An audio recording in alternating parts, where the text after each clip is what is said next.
You ever hear of a man who built his dream from the ground up, only to watch it crumble because of a Trump decision?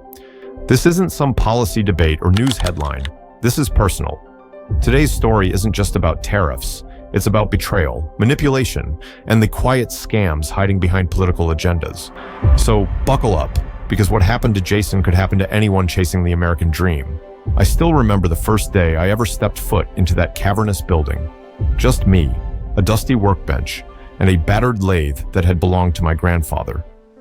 The lease document in my hands was smudged with sawdust and oil because, of course, I had to touch the wood one last time before I signed anything. It was 2019, and the idea of owning my own woodworking studio was still more dream than reality. The place smelled like 1,000 stories waiting to be told: cedar shavings, fresh varnish, old turpentine, and my stomach was a cauldron of excitement and dread. Back then, I had no inkling that 6 years later, the entire dream would collapse under something as impersonal as government tariffs. But that's exactly what happened. If you want to trace Everpine Woodworks back to its roots, you'd have to go all the way to my grandfather's garage, where he taught me how to sand a piece of scrap oak until it shone like glass. I was 7, maybe 8 years old, standing on a plastic crate so I could reach the bench. He was a retired machinist who took up woodworking to fill his idle hours. He didn't talk much, just showed me how to respect the grain, how to check if a board was warped, and how to keep my tools clean. By the time I was in high school, I was building small tables and bookshelves for friends and neighbors, using whatever materials I could scrounge from the local junkyard. That's how I learned the value of resourcefulness early on. In college, I studied business, figuring it'd be good to understand the numbers behind my passion for crafting furniture. The dream was simple: open my own shop one day. I wanted a place where I could craft handmade pieces that told a story, something more than just furniture. And in 2019, I finally gathered enough courage and a modest loan to sign the lease on an old building at the edge of town. It wasn't fancy, but it was ours. It had high ceilings, perfect for stacking lumber, and enough floor space to accommodate a growing business. I named it Everpine Woodworks because pine was the first type of wood I'd ever worked with. Sentimental, maybe, but it felt right. The early days were pure adrenaline. I practically lived at that shop, surviving on gas station coffee and sub sandwiches. I had one employee, Steven, who helped with sanding and finishing. As orders trickled in, we added another part-timer, then 2 more. Most of our clients were locals who appreciated the rustic, modern style we offered. Heavy tables with steel legs, reclaimed barnwood made into sleek entertainment consoles. And our secret weapon was this walnut oil that gave the wood a uniquely rich finish. It was imported from China by a specialized distributor. Customers fell in love with that deep golden sheen, calling it Everpine's signature glow. Honestly, I barely thought about the global supply chain or economics back then. We were just happy to be busy. Some months, we even had a backlog of orders. Then, by late 2021, we branched out into custom furniture for small boutiques that wanted a handmade, industrial chic vibe. It was a lot of work. Sometimes my hands were so sore I could barely grip a coffee mug, but it was worth it. I was living my dream, watching those pieces go out the door, each one a testament to craftsmanship. But by 2025, everything changed.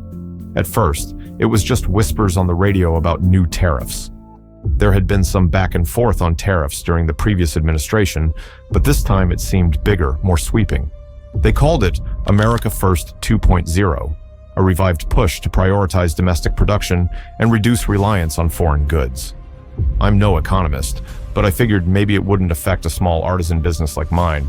After all, we weren't dealing in massive shipping containers or huge corporate contracts. We just needed enough supplies to keep making our pieces. One morning, as I was loading up my truck for a delivery, the radio spat out the official announcement: significant new tariffs on goods from China, Mexico, and Canada. My heart sank. My signature walnut oil came from China. The steel handles, which customers adored for their modern look, were manufactured in Mexico. Even some of the plywood we used was partially sourced from factories overseas. Everything was about to get more expensive, way more expensive. At first, I tried to absorb the costs. I slashed my own paycheck and told my team I'd manage. I figured it might be short-term, a political stunt that would fizzle out after a few months. But the prices kept climbing. The walnut oil tripled in cost almost overnight. Shipping delays went from a few days to several weeks. Even domestic suppliers hiked up their rates, citing the ripple effect of import disruptions. It didn't matter if I wanted to buy American now. The entire market was in chaos, and everyone was trying to cover their rising expenses. Orders started to suffer. I couldn't offer my signature finishes at an affordable price. I had to either use subpar alternatives or charge exorbitant rates just to break even. Customers weren't happy. A few were understanding, but most saw it as me trying to gouge them. My crew felt the tension, and I had to let 2 part-timers go. The guilt nearly tore me apart. These were good people with families and bills, and I felt responsible for their livelihoods. Things got downright surreal the day Martin showed up. He wore a crisp navy blue blazer despite the August heat, stepping into my shop like he was walking onto a yacht. He claimed to run an import alternative logistics firm, which to me sounded like a fancy way of saying he was a middleman. He promised he could replace my Chinese oil and Mexican hardware with domestic equivalents at lower prices than before. It was too good to be true, but desperation has a way of blurring your instincts. I decided to give Martin a chance, a small sample order of walnut oil and steel handles. The invoice was oddly straightforward: addresses, quantities, shipping dates. The price was even cheaper than my old supplier's pre-tariff rates. For a brief moment, hope flickered. Maybe this was the solution. Maybe Martin had a pipeline nobody else knew about, and I could salvage my business. When the shipment arrived, I knew instantly something was off. The walnut oil smelled different, kind of acrid, and the texture was weirdly thin. I tried applying it to a test board, and it left streaks like cheap varnish. The steel handles looked fine at first glance, but within a week, they showed patches of rust. I tried calling Martin to complain, but his phone went straight to voicemail. His emails bounced back. The physical address on the invoice turned out to be a random P.O. box in Nevada. Classic scam. That single batch of low-quality materials was enough to tank several client orders. One of my loyal customers returned a piece because the handles corroded indoors. Another noticed the finish peeling off a brand new coffee table. Word spread that Everpine was producing subpar furniture. Whether my clients believed me or not, they saw the final result: cheap, defective materials that carried my label. My reputation, painstakingly built over years, took a public blow in a matter of days. Before long, I was losing contracts left and right. The local boutiques canceled their orders, preferring to wait until I figured out my supply issues, which was polite code for "we've lost confidence in you." The overhead costs of running the shop kept piling up: rent, utility bills, and loan repayments. Without consistent cash flow, I started hemorrhaging money. I maxed out credit cards to keep the lights on, the machines running. I sold my beloved pickup truck, the one I'd bought with my first big contract, just to make payroll for 2 more weeks. By late July, the writing was on the wall. I couldn't afford to keep Everpine Woodworks open. My crew looked at me with a mix of sympathy and heartbreak. These were people who had believed in my vision, who had poured their own sweat and creativity into every piece we made. Letting them go felt like betrayal, like I'd personally failed them. I tried to file for a small business relief program, but there was nothing specific for tariff-related collapses. There were no bailouts or relief packages for folks like me. I closed the doors. I remember the final day so vividly. I shut off the lights for the last time, the hum of the fluorescent bulbs fading into silence. The floor was still littered with sawdust, half-finished projects scattered around. An armoire, barely sanded. A vintage cabinet meant for an elderly couple's living room. A custom bed frame for a newlywed pair who'd saved for months just for a handmade piece. All those stories, those dreams, left incomplete because the numbers no longer added up.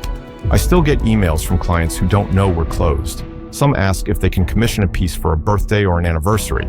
Others owe me balances I never had the heart to pursue once I realized they too were struggling financially. But life moves on, as it always does. I drove by the old workshop out of morbid curiosity. The windows were dark. The lease sign was still there.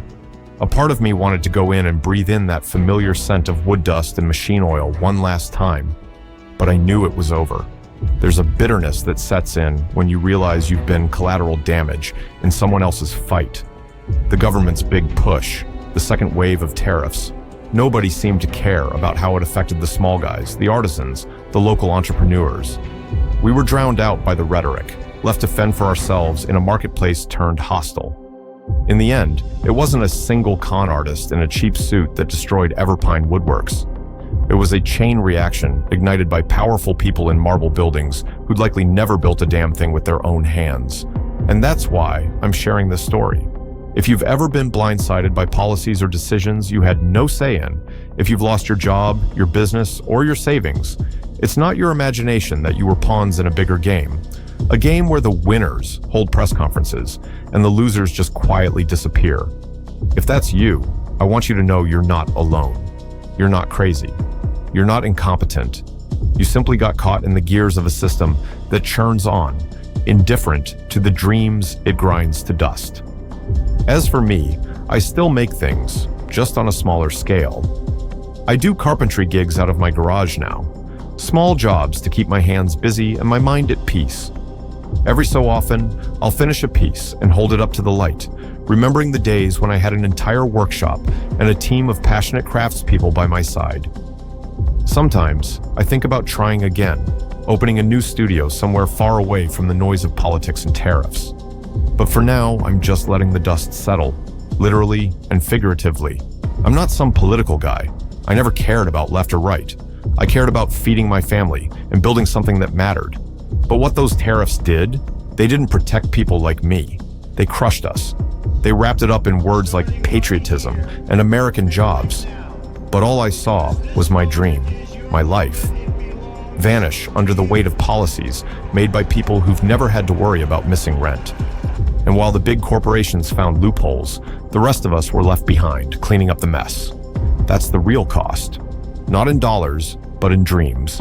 And no one's refunding those.